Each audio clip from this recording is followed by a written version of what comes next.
This is the next in the series called the Escort, and it's called the Catch. Have you ever gone on a fishing excursion? One time we were in Maine, and it was a blustery cold day, and the boat that we thought we were going to go on was canceled, and there was only one lobster boat available with one escort or guide, and we took it. We'd never been to Maine, never been on a lobster boat, never fished for lobster, and it was also the first time then that we had ever eaten lobster. Had we not had the escort on that boat, we would have caught nothing. Now, do you remember that story in the Bible where the guys were fishing and hadn't caught anything? They didn't have a guide or escort on their boat, so they were weary and tired. Let's revisit that story. In Luke 5, Jesus tells Simon to go in the deep water, let out his nets, and fish. Jesus was the ultimate fisherman. He knew the best spots. I had an uncle that was written up in fishing magazines because he could take people fishing and catch so many, because he was the perfect fishing escort ever, and he knew what to do and people listened. Simon was told by Jesus what to do, and he replied to Jesus saying, "We fished all night and caught nothing, but if you say so, I'll do it again." This time the nets were so full that the guys had to ask for help because the nets were in danger of tearing and the boat on the verge of sinking. Why would Jesus tell these weary guys to fish again and then have them catch so much they almost drown? What kind of escort would do that? But what happened after this catch was that Simon fell on his knees before Jesus in awe with what had happened with the catch.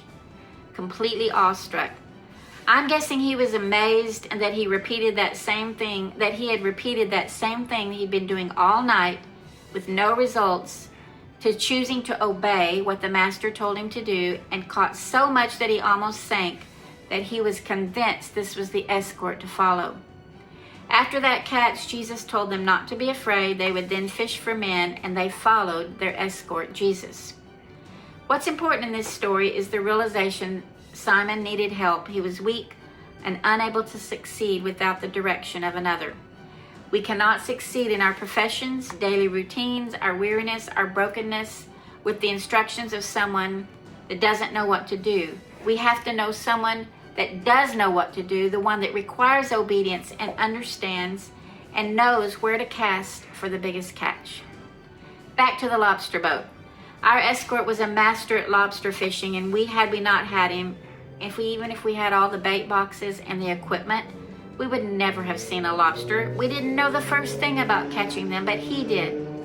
We watched and learned and marveled at these creatures he brought onto the boat as he explained the fishing process. Simon thought he knew what he was doing by fishing all night, and I know that he was skilled, but there are times even when our best is broken and we need a guide. It was in Simon's lack that he experienced Jesus' provision of the biggest kind, and it caused Simon to leave everything and follow Jesus.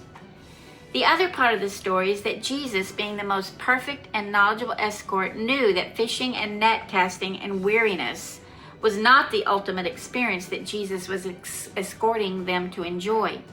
He was redirecting them to fish for people and to follow him. Catching fish is probably the subject of so many sermons and teachings, and there are so many references to fishing in the Bible. But just like the lobsters trip that we went on, our boat was also full of lobster, all because our guide had expertise. We took our family on a boat with a stranger, paid money to do it, went out on a sea where we knew nothing, and we had the time of our lives. We caught lobsters, something we'd never done before.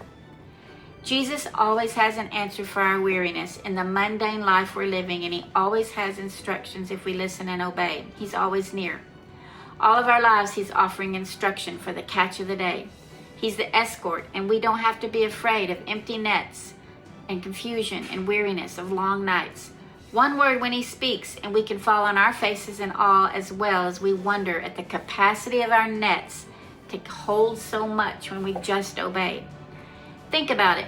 We paid a man we didn't know to take our kids on a sea that was massive to do a task that we knew nothing about in that lobster boat, and it was the most fun. Jesus knows us. He knows the seas. He loves us, and we can entrust him to guide us during the night when we're tired and we're spent, to be fulfilled and awestruck enough to place our trust in him again and enjoy the catch.